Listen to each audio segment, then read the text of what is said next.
62. celesi tercüme-i Kur'an'ımızdan. Elhamdülillahi Rabbil alemin ve salatu ve selamu ala seyyidina seyyidil enbiyayı vel mursalin ve ala alihi ve sahbihi ecma'in. Elhamdülillah Müslüman oğlum, daştan yakından geliptirseniz himmeceğimizin uyuşmöklüğü fakat bir maksat gerekli. Başka bir arada hiçbir garaz, başka bir hedef, başka bir niyet yok. Himmeceğimizin uyuşmöklüğü din için, diyanet için, o burada değil ki şuna imanımız var, etiqadımız var, baberimiz var. Şol maksadı teyarlanmadan için elhamdülillah uyuşuptur. Çünkü insan ehsası niyaz etiyor. Bunun ne cevap bir zadiyet. Çünkü vagan ehsası niyaz etiyorsan, içinden ehsası zayıf etiyorsan, suğsağında içinden birden kıygırıya, su gerek deyip, tavuk vakti, beter tavuk tavuğu, söyüp batana kadının vakti savcak su, acıgan vaktin, okun gelen vakti oluyor. İnsanda bir ehsası niyaz oluyor Müslüman doğum. İman taydan da şöyle bir, imani taydan, ruhi taydan bizim ihtiyacımız var. Bizim niyazımız var ki şu bayat beraber olmalı. Xası onu bir adam beter avudan düşünüyor ki avval şun tağamın dağdan mı olur? Şu muhita barıp da var ahim şu imanın tücülüğünü, imanın nuraniyetini, imanın terabatini, imanın bir söygül dağıtlığını dağdan mı olur? Sonra bu adam şu muhittan daşalanına başka adamlardan beterrek perişan mı oluyor? Sonra bunu görüp duruşan kavluğunu. Ama zindagiyetinde beter esası tengiyet, beter esası perişaniyet. Ama şu taydan bir de form celeselerde her bir yerde olsun, ehli hak olsun, şeriket etmekliği ödümüde beter bir gerekli bilmeklik gerek. Çünkü bağımızın niyazımız var.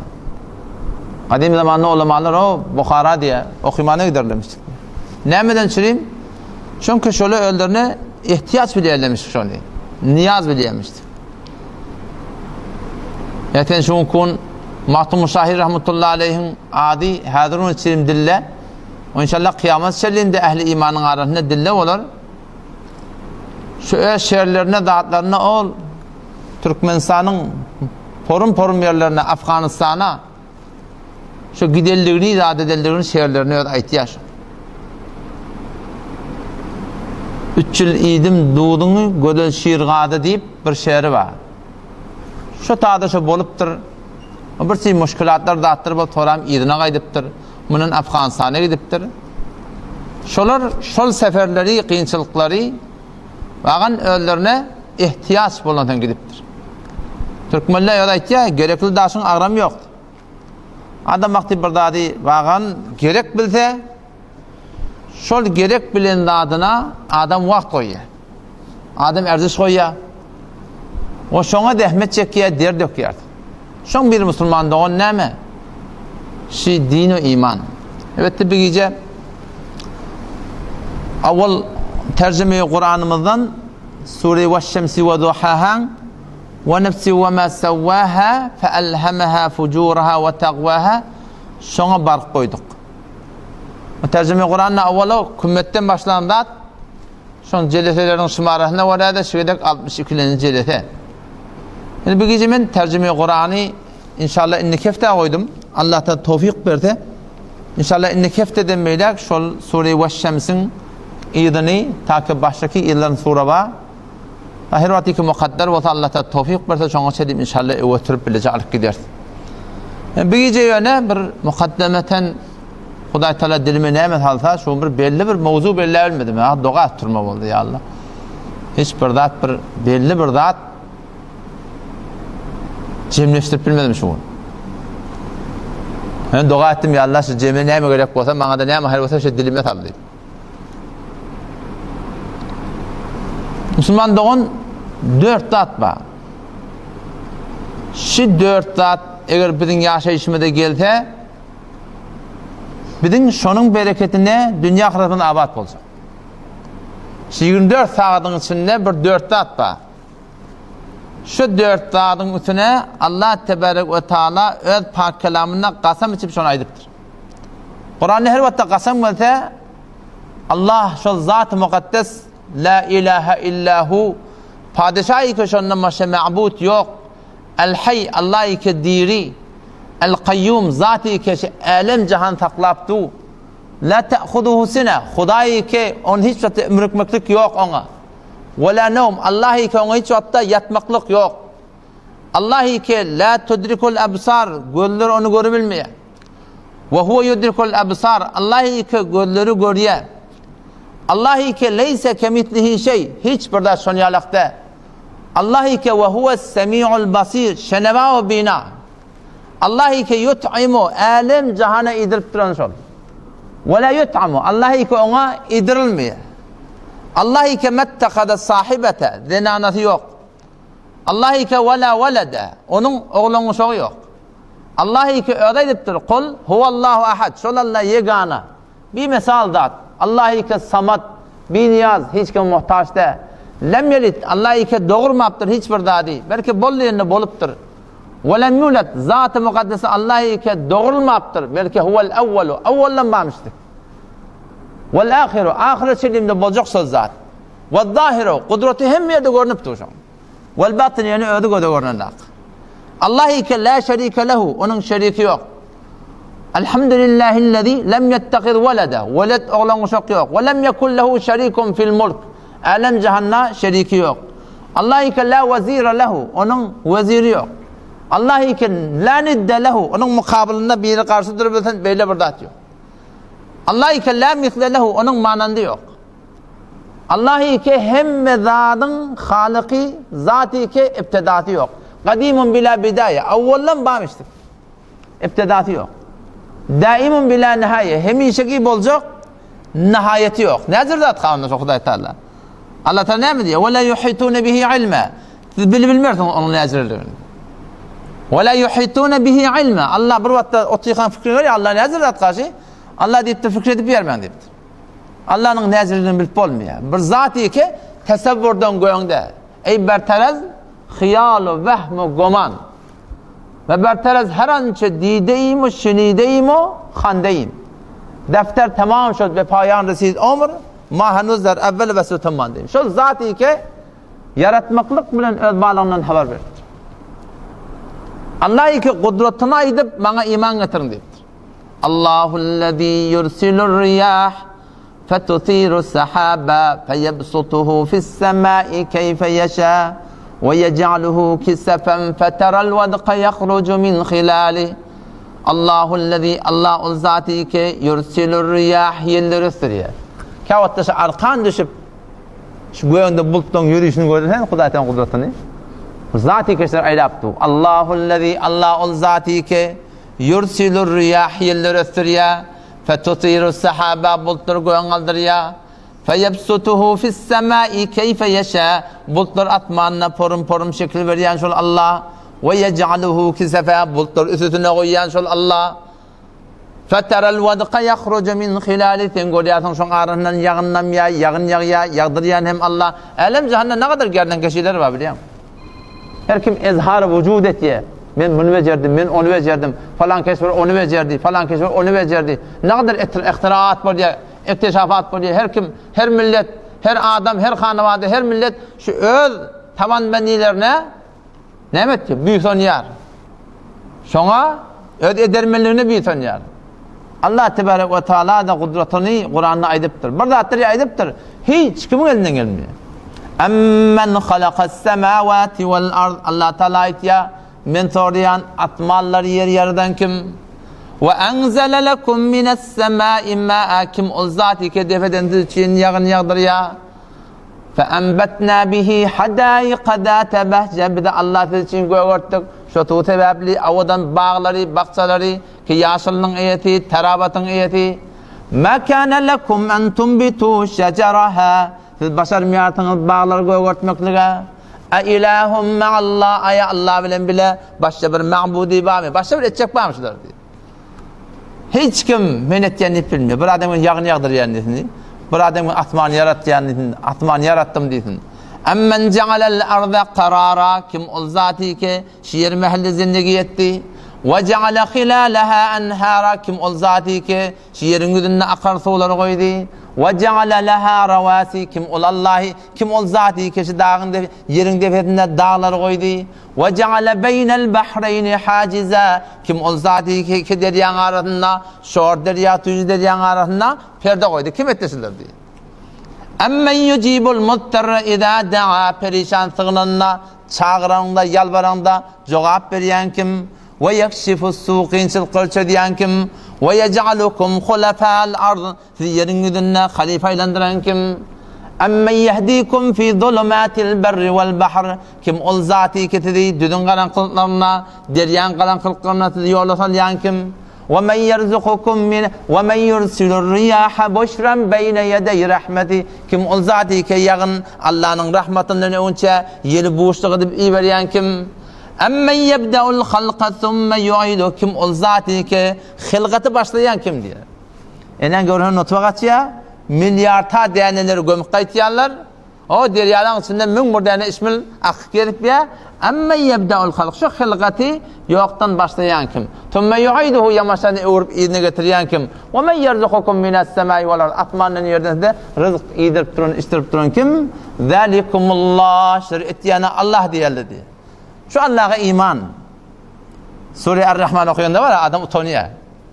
Er-Rahman var, Er-Rahman allemel Kur'an, halakal insan, allemehul beyan. الشمس والقمر بحسبان والنجم والشجر يسجدان والسماء رفعها ووضع الميزان ألا تطغوا في الميزان وأقيموا الوزن بالقسط ولا تخسروا الميزان والأرض وضعها للأنام فيها فاكهة والنخل ذات الأكمام والحب ذو العصف والريحان فبأي آلاء ربكما تكذبان خلق الإنسان من صلصال كالفخار وخلق الجان من مارج من نار فبأي آلاء ربكما تكذبان رب المشرقين ورب المغربين فبأي آلاء ربكما تكذبان. Her şey okuyda git, düşünde git, namazda dokama şeyde yavaş yavaş şeyi İngiliz yani, birin İngiliz. İçinden İngiliz seni. Kur'an okuyuyla düşünüp okuyacak olaydı. Kur'an tercüme ehli sünnet. Şu Kur'an mı Kur'an? Kur'an kitap okudaşınası. Allah'ını tanımaklık bir marifete yetmektir. Bir şınaktı vakayı yetmektir. Çok idatte edin, secde ettiyen, ruku ettiyen. Bir adama şey etmeyen kıyın oluyan seni. Bir adama şey etmeyen kıyın oluyan, şey etmek doğru da değerli. Hatta salam veren dede, şöyle esselamu aleyküm, kellen kaldırmalı. Başını bir şu Hudaya yemektir. Şu Hudaya doğru iman, iman tahkiki olsun. İmanı taklidi de kabul ama iman tahkiki olsun. Şuna ne verek Müslüman? Şu Kur'an'ı alın, ehl-i sünnet okuyun. Huday Tebarek ve Teala Kur'an'ın ne kadar öğüttür. Hakikaten şol ahirki Kur'an'ın ahirki suralarına. Habamimiz Seb'a diye şu 30. para 29, 28 şu talada Huday'dan beter tarifken. Çünkü o ehli Mekke iniptir. O ehli Mekke'de şol Huday'a bağlığına imanı olsa da Huday'ın tevhidine inanmasan Allah Tebarek ve Teala şu ödün köpten övüp şunları hem de öz ellerini sabit ettir Müslümanlar. O şu Allah'a doğru iman, şunu hepsetmeden çeleyim sizlere gerek oluyor bir de. O şu zat-ı mukaddes ki bizim hem de adımız sonunda giyeceğin karanlık sonunda günlerin yaktığı sonunda şol Allah Tebarek ve Teala kasam istiyor Kur'an'da. Vel asr. Kasam muhun ikinni adettir. İkinni ulu kumur bağaya şey insaniyette, beşeriyette şey günlerden ne kadar ittifak açıyor Myanmar'da böyle otur. Ne kadar bir vehşetsede oluyor. Fakat vehşetsede olmalılardı öldü. Nar hap oluyor. Falan yok bakın bombe. Falan atom yok mu namasa. Ne açıl vakti Hiroşima aklanana. Ne açıl vakti. Hadun şansan guruna tuttu. Ulu kamur vehşet nakdatta. Kırkılliyle zat gören aktiyasın. Ama şu ikinni var şu ikinni. Huday Teala'nın her bir kudreti var ha şu ağzın burnun kulağın açıp yümünleyip angalık kalmalı sana. Bir de aktif otur da. Aktif ol, bir aktif otur. Ne şu Kümüştepe'de bir adam döreptir deyse şu felakideki mucetemelen bir yerin hüttenine goyunu saklaya deyip de var. Aşağında hissat yok. Hem yerden görmeyene kadar şunu. Bir adam döreptir mucetemen goyunu saklaya aşağında hissat yok. Şu atmanı o desen dün görülüp du. Bir acayip bir kudret daha şu. Bir acayip bir kudret. Beni atti boltur bile. Atti boltur. İkinni de ola qandar. Gün matıp var yani. Şoň ola qanlar haçan belli boljak bolýar. Öwle gün dogmata. Veş-şemsu tecri limustaqarrin laha. Günne bar ýa diýär Allah taala. Nirek? Limustaqarrin laha qarargahyna garşy bar ýa. Kime dipdir meni? Zalika taqdirul azizil alim. Şu aziz alim Allah'ın edeni iş. Vel kamer. Ayda bitadan geliyor. Kaddernahu menazil. Minne menzil ettik. Hatta ade kel urcunil kadim. Ta ki o da hurmağa koyuna şakatı alacak. Kiçilip gidecek. Leşşemsu yenbagi leha en tudrikel kamer. Ne gün ayın giden yetip bilecek. Ve lelleylu sabiqun nehar. Ne gece gün giden yetip bilecek. Ve kullun şun hemmeti fi feleki yesbahun. Bir felekte şeyle şuna edip yer dedi. Gün ma, yer va, ay va, merrih va, zuhra va, müşteri va, Neptun va. Aylanıp yer. Nerede? Biz mevcudat-ı fezai biz. Asmanda yaşak etmiyor. Ulukan bir kudret. Gün hem batıp var ya Müslüman doğun, betir ulukan da aç. Hem Allah Tebarek ve Teala ştada sure vel asrda qatam içip bir dada itiyor. Sure veş-şemse ki dertimiz var. Şu tüpürüm tertip men başa Kur'an hiç yerine göremek. Allah da 7 dada qatam içip neftin gururuna aydıptır. Ki geçen o cerelerden gururun geçti. Allah Tebarek ve Teala sure vel asrda qatam içipti. Vel asr. Qasam man ikinne. Gün var ya. Eğer gün doğmata var ya yamaçlardan. Şu kullu kure zemin frizer var ya diyor. Bir şen derece santigrat diyen gurun yok. Bir adam tapılacak ya oturup var akım. Şunu bilsin neş derece oldu. Kullu kure zemin frizer var ya frizer. Hem madde donacak yani. Vel asr innel insane lefî khusr. Birçok insan, cinsi insan yerin güdünde her ne kadar insani olsun Allah kat'an şeyler betbakçılar için mühür diyor. Tetamet o da vel asr Allah qatam deyiptir. İnne bişek deyiptir. Lefî khusr deyiptir. Kat'an deyiptir. Üç taraf evlep takid ediptir. Kişi insan diyen beşer, şu insan lefî khusr. Kat'an betbakçılar için mühür diyor. Fi diyen Arabi dille zarf deydi. Zarf. Kuyak kullu kule zemin zarf. İnsanla şunu yaşap başı yaşap yer yok. Lefî khusr. Aynı şey zarfe betbakçılığı için mühür insaniyet diyor Huday Teala.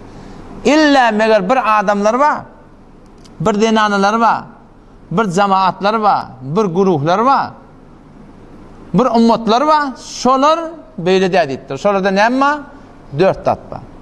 Eğer biz zindagimizde şu 4 tatı getirsek, şoň bereketine hem dünya hem ahiretin abatdır. Awak näme? İllellezîne âmenû ikinci ve amilus salihat üçüncü ve tevasav bil hak dördüncü ve tevasav bis sabr şu 4 tatı getirmez aynı. Eğer şu 4 tat zayını gelirse ne oluyor? Biz Allah Teala'nın qatamının aşağından çıkan adam. Allah qatam içiptir, bişek deyiptir, qat'an deyiptir.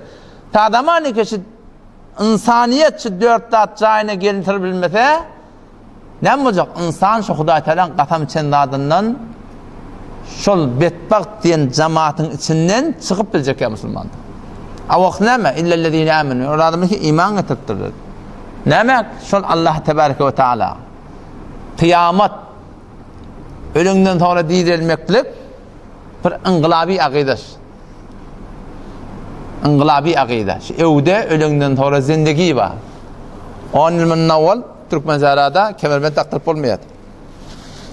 Indi bir adam tap bolana qiyyn he bolan şayet daqtın ha badır yöne yüreğinin juqjuqda var yöne bolamatın evdehi badır bir miqdar oğlanı yolun ornunda dursa yalandan dayay ba hadise var duran yerine kemermen çayına gidiyor.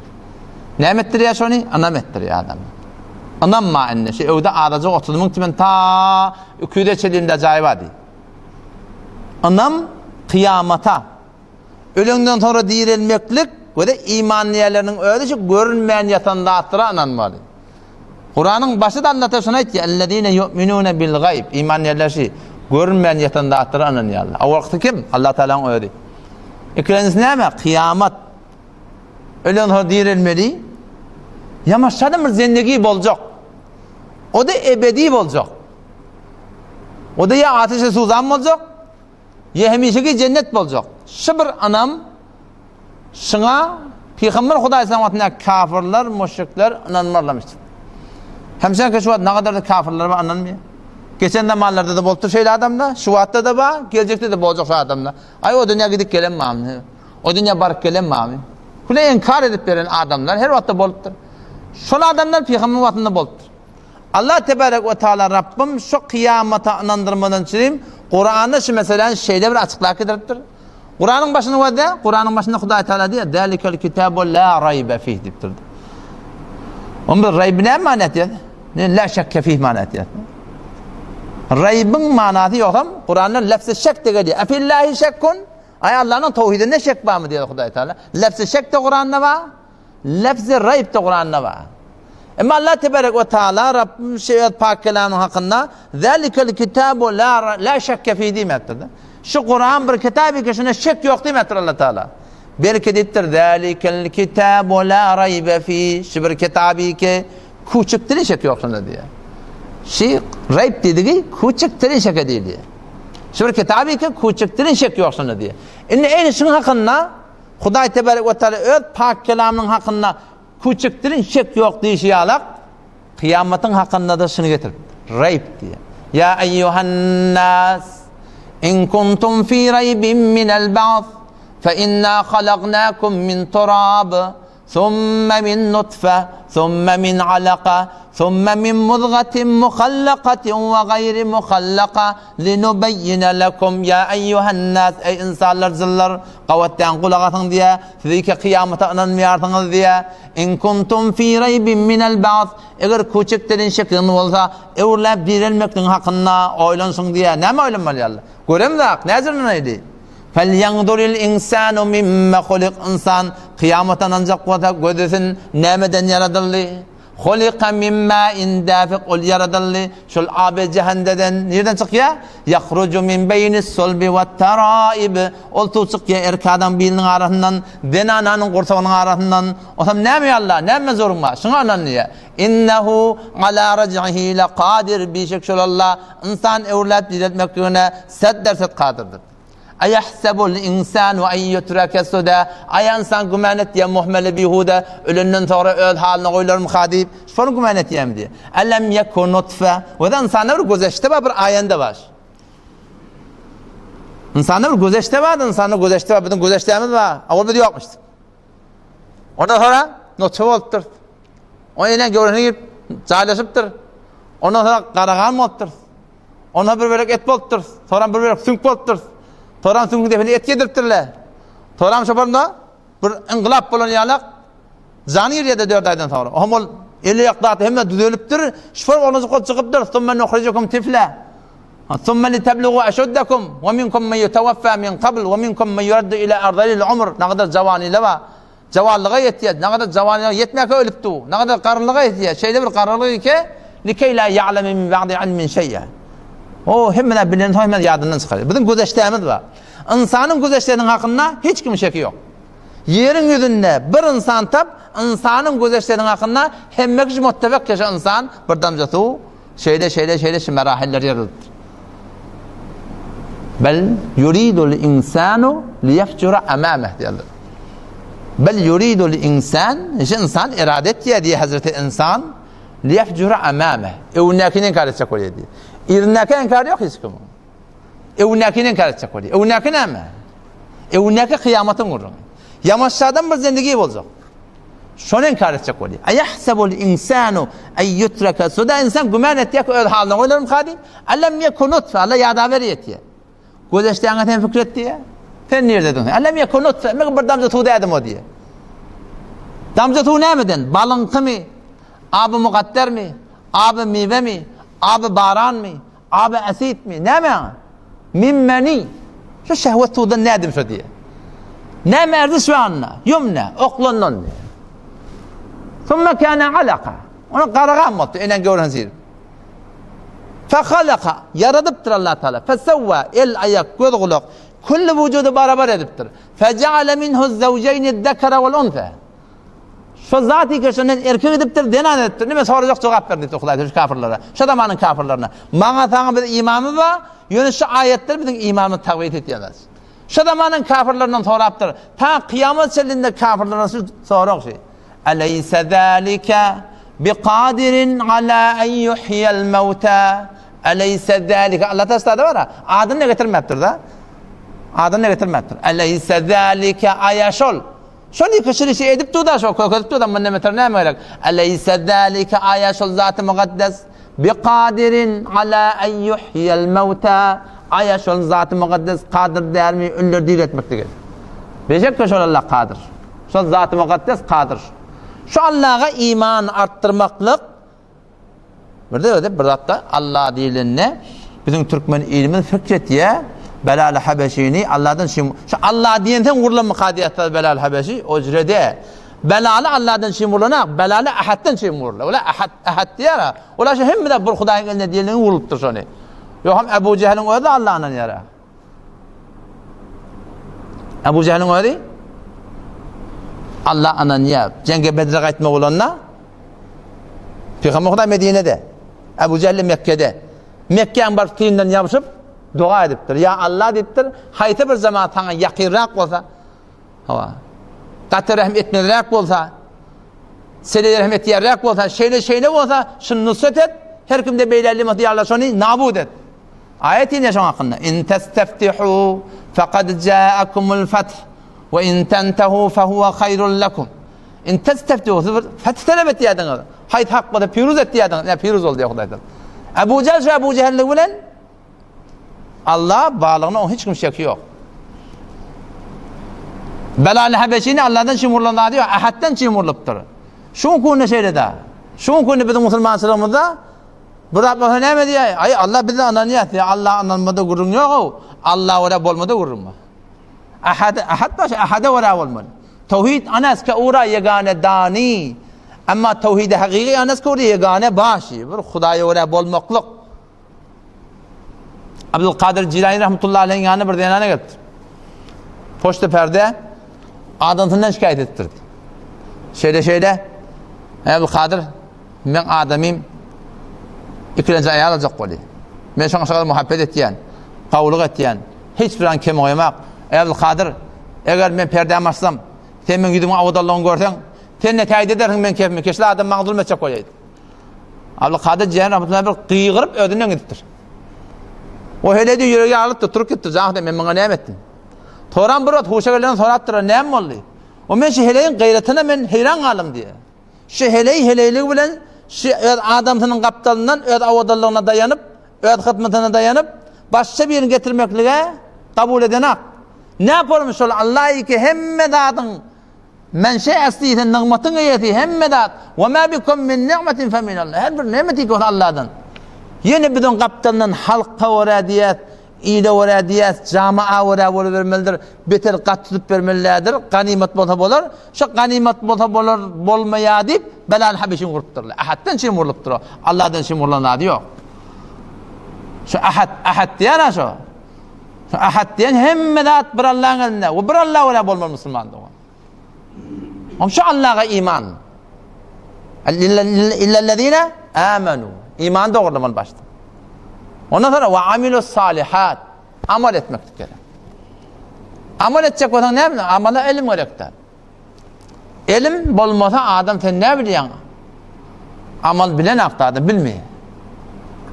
Amel edecek olan ilim gerek. Ne kadar dağıtlı var bizim aramızda biz bilemedik şu. Günahlarını bilemedik. Bildik edecek ki lağıl günahlarını bilip edecek. Lağıl istiğfar edecek. Lağıl ya Allah şimdi başar manunu edecek de. Şu taydan meraketi diniyle bilen, hücreyle bilen, her yerde olsun ehli ilim bilen hatmin bir tane halal haramdan bir kitap okuyayım oluyor. Keden 24 saat yaşayışında bil, ştada ne etmeli? Ştada ne mi yağdayı var? Ştada ne mi iş etmeli? Şeriat yol götür. Kadem be kadem bana sana yol götür. İllellezine amenu ve amilus salihat. Amel salih etmeli. Haydi amel salih, o amel salih ki Allah Resul buyuruptur. Kur'an-ı sünnete mutabık yaşamakla. Bu bollu ondan sonra ne mi? Ve tevasav bil hak. Doğru çağırıyorlar. Tevasav birbirini hakka çağırıyorlar. Doğrusudur. Şuna bolmalıdır. Şeytmeldir. O doğruyu aytsan ne mi oluyor? Kep burunda oraya. İrade alıyorlar. Barmak çımmat diyorlar. Ve tevasav bis sabr. Birbirine sabretmekle çağırma. Falan ne? Baba bir tarafından dağıttı ya şey. Hakka etten kep kurun ba. geçen peygamberlerin başına geliptir değil mi? Benim de başıma geliyor. Attıydı atçı. Sabretmeli birbirine tavsırıyor. Bir tane klip gördüm. Geçen günlerde aytdım şunu. Teəccüb etdim şehirleyin marakip istidlalından. Garbi denanı Müslüman mı? O zaman daştan filmlerde ettirir şun garbi keşferde şöyle hele ip derip burada edip şuradaki adamla ihanet edip kellerini çargadını çıkarıp hicabına ayırıp nacur ihanet et yerler.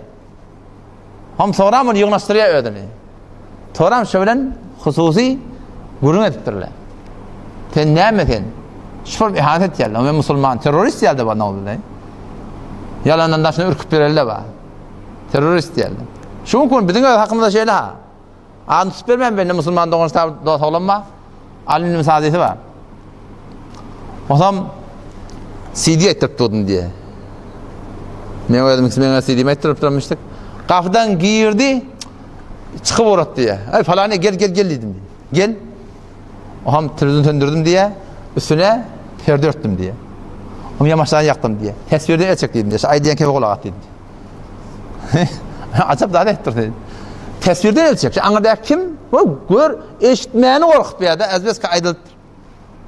Eşitmeyeni korkup bir Peygamber'in vaktinde döndü bir. Peygamber Kuda Aleyhisselam'ın hakkında geliyor da.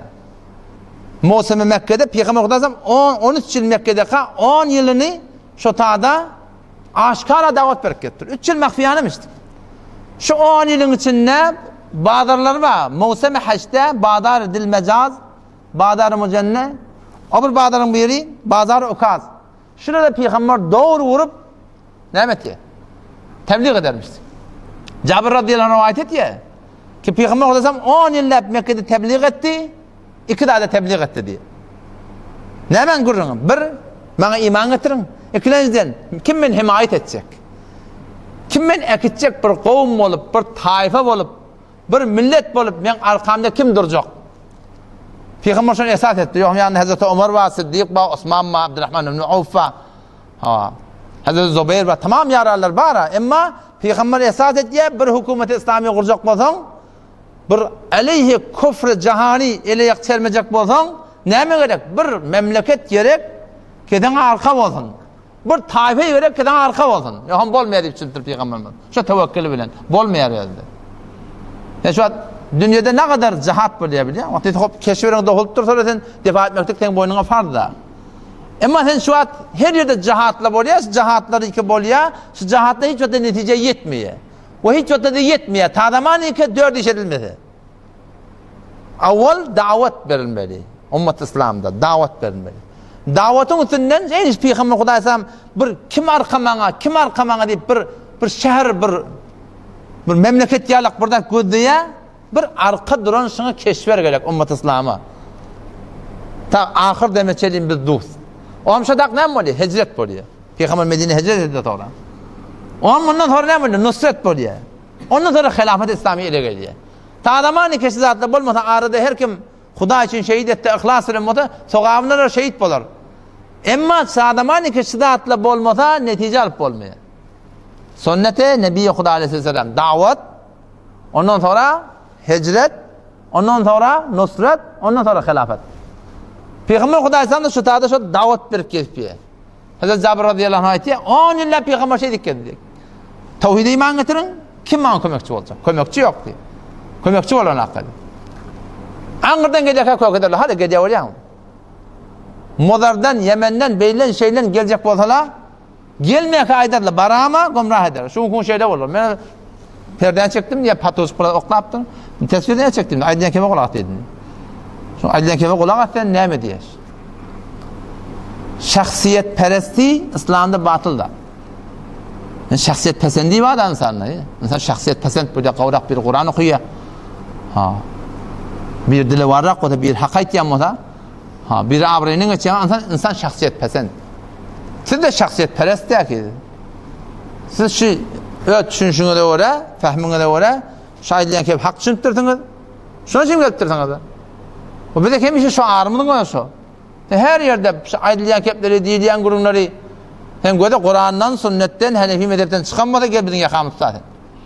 Biz yol verin işiniz. Adam ve işim yok. Şahit gelecekte bir yazık kulay takın. Belki biz yazık diye bizim gibi düşünmeler. Biz yazık mı ne edecek? Bu yazın ne? Kur'an ve sünneti şeriatına yönelişmiyor Müslüman. Ama istada ve tevasav bil hak. Doğru çağırmaklık gerek Müslümanlığı. Bizim öz Müslümançılığımızda asıl Müslümançılık kuvvet beriyen zat ne mi? Allah'ın mededi de. Şahsi olsun, hanımadagi olsun, mahalleyi olsun, camiyi olsun. Ta zamanı ki Allah'ın nusreti mededi olmasa insan peşreft etmiyor. Ama Allah Teala şert ediptir sana. Ya eyyühellezine amenu in tensurullah yansurkum ve yutebbit akdamakum.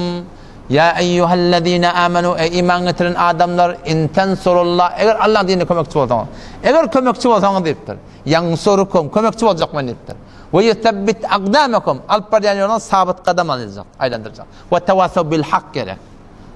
Doğru kömekçi olmak Müslüman doğan. Her bir miqdar ki elinden geliyor. Hudaý Teala haýyş edip aýtýan ýalaksyn wada. Ya eyyuhellezine amenu ey iman eten adamlar kunu ansarallah. Allah'ın dinine kömekçisi bolun diýär. Her bir miqdar ki elinden geliyor. Maňa nämede? Her bir ýerdeki elinden geliyor, dilinden geliyor, malyňdan geliyor, janyňdan geliyor, mugyetinden geliyor. İslam'a kömekçi bolmaklyk dinin tagazasy. Allah tebarek ve teala tagaza. Bir yerde ticaret deyiptir. Hel edullukum ala ticara? Ticaret öyle değil mi? Ticareti ki peydatı näme? Tunjikum min azabin alim. Azab derdnakdan necat verecek hem dünya hem ahirette. Näme tu'minune billahi ve rasuli? Allah Resulü ve yaşamaklık. Ve tujahidune fi sabilillah. Allah'ın ona zahmet çekmeklik. Bi amwalikum ve enfusikum. Mallarınız bilen, zarlarınız bilen. Bir yerde Hudaý Teala tehdit ediptir. Ya eyyühellezine amenu ey iman getiren adamlarım melekum size ne mi oluyor dedi. Sahabalar Hudaý Teala ne mi oluyor dedi. Ne mi ya Allah? Namaz zahine, namaz cemaat zahine, zikir zahine, telavet zahine, Mekke'nin hacı zahine, Medine-i Münevver Peygamber'in kabrını ziyaret zahine, hem medat zahine, bakışta vakti Peygamber'in kabri yok. Medine-i Nebi'de bir keşif varım, 2 rekat nefilini okuyordum, 500 rekat. Şufarım soğabı var, yallah ne mi takazan mı? Melekum ne mi oluyor? Yallah ne mi oluyor? Melekum idâ qîle lekum unfirû fî sebîlillah. Allah'ın yoluna çık deyip aydınlanına istâkaltum ilal ard. Yere ağırlan yaratan. Rum'a gitmeli, İran'a gitmeli, o tak gitmeli, bu tak gitmeli ilerine yere yapışıyartan, dünya yapışıyartan. Melekum size ne mi oluyor? Ya Huda ya horma diyorlar biliyor musun? Şu ya Huda ya horma Cengi Tebuk'un urunuşu. Lap kızgının ıssızında hurmanın bişip duran vakti lap ine dökülecek. Bu da bir yıl hurma gödüşüp dururlar. Alıgılar, bergiler, öy salmalar, kıyız çıkarmalar, öylendirmeler hem medatta şuntunu yıkılıyor. Şu tane Hudaýdan hükmetip çıkıp gitmeli Rum'a karşı. 700 kilometre Medine'den daş eper gitmeli. Ya Huda ya horma botturlar. Huda'nı tutturlar, horma da kalıptır tanımcayına. Dökülmektir elhamdülillah. Onun şu taýdama Müslüman doğan şey dine kömekçi bolmaklyk bizim asli bir vazifemizden biri. Ve tevasav bil hak. Ve tevasav bis sabr. Sabr etmeli. Şu denanan gurun başa çıkıp gitti ki. O denandan on şunaydan tökeden gurun. Ve o da gitmeyin. Denandan sorayalım sen ne yaparım sen? Ne mi dinin mamen Müslüman ben niye? Sen Müslüman mı? O sen bir eziyet ne mi? Bir narahati ne mi? Bir nezir ihanet tuttu. Sen şaratlar sen ne yaparsın? Sen takip ediyorsun. Sen ne yaparsın cıdak ediyorsun? O denanın cevap veriyor. Ahdidat bu diye. Ahdidat bu diye. Ayet 86 186 ayet Sure Al İmran barda okuy. لَتُبْلَغُنَّ فِي أَمْوَالِكُمْ وَأَنْفُسِكُمْ وَلَتَسْمَعُنَّ مِنَ الَّذ۪ينَ أُوتُوا الْكِتَابَ مِنْ قَبْلِكُمْ وَمِنَ الَّذ۪ينَ أَشْرَكُوا أَذًى كَثِيرًا وَإِنْ تَصْبِرُوا وَتَتَّقُوا فَإِنَّ ذَٰلِكَ مِنْ عَزْمِ الْأُمُورِ Allah Teala aydıptır diye Kur'an'a ve ahdidat bu diye. Ne yapar Müslümançılık diye hiç kimse rahat değilmesin. At takmasın, parmak çam olmasın, yekelemesin de, kep olmasın, gurrum olmasın. Allah Teala la tublawunna qat'an hatmin imtihan edilersiniz, mubtala edilersiniz fi amwalikum mallarınız hakkında ve enfusikum zarlarınız hakkında ve la tesma'unna minellezine utul kitabe min qablikum sizin evvel geçen ehli kitapta Yahudilerden, Mesihlerden eşdersiniz ve minellezine eşreku Allah'a şirk getirip verirlerden eşdersiniz ezen kethira kan ediyet eşdersiniz deyiptir. Kimlerden eşdersiniz? ehli kitaptan ve minellezine eşreku. Hudaýa şirk getirip bererlerden diye. Bilýärsiň Türkmen şirkiniň nämelerini? Türkmen sarada halka wara bolmaly emeklik halykyň mukabylyna şirk we hudaşy. İle wara bolmaly emeklik diniň mukabylyna şirk we hudaşy. Ve in ata'tumu ayet sedib istek 121-nji ayet Sure Enambarda hen okuy şirk we huda we Hudaýdan gany çağırmak şirk mukadiyat tabi. On birbirine müşrik diýmeni öğrenipdir. Halinki musulmana Hudaýdan gany çağıran bilen müşrik diýmek dogry däl. O agydan galatlygyna, batyldygyna oňurun ýok. Ýa, daşdan çağırana şirk diýende görüň ýok. Ýöne müşrik diýmek musulmana beş ondan dogry. 121-nji ayet barda okuy. Bir şol üçin şirk we huda fakat şu mesele mukadiyat. Ya barp tabarahim bir hazına önnem şu gelýärler, hazla gelýär. Biziň adam ýerap bar ya, şirk we huda şu. Wa goýun öldürýärler onu bilýän. Gurbanlyk. Fasalli li rabbika wanhar. Öz Hudaýa üçin gurbanlyk etmeli. Sen adam için etýärdiň. Adam ullamadan için etdi. Ol Allahyň ullamadan için etýärdi. Şirk we huda şi. 121-nji ayetde Hudaý Taala şodan aýdypdyr. Wa la ta'kulu mimma lam yuzkar ismullahi alayhi ve innehu lafisq. وَإِنَّ الشَّيَاطِينَ لَيُوحُونَ إِلَى أَوْلِيَائِهِمْ لِيُجَادِلُوكُمْ وَإِنْ أَطَعْتُمُوهُمْ Allah'ın adı tutman, damak çalınan mallardan eğer siz iyiyseniz sahabalar aytıyor Hudaý Taala söylüyor. Niyetler doğru, fikirler doğru, akideler doğru, etiqadlar doğru, imanlar doğru, ahlaklar doğru. وَإِنْ أَطَعْتُمُوهُمْ eğer şu mesele-i şer'ide helletu hurmatta, halallime, karanlimekte eğer şu kafirlerden, müşriklerden itaat etseniz innekum la müşrikun dibiste müşrikdir diýip Hudaý Taala söylüyor. Ama tevhide şobar üçin turala. Ama denane mi diye? Ve atidat diye. Ve la tesma'unna minellezine utul kitabe min qablikum. Sizden awwal geçen Yahudiler, Mesihlerden eşlerdiniz. Ve minellezine eşreku Allah'a şirk getirip berlerden eşlerdiniz. Ne eşitmedi? Eden kesira kan edip eşlerdiniz. Yekeleyerler de şey değil mi?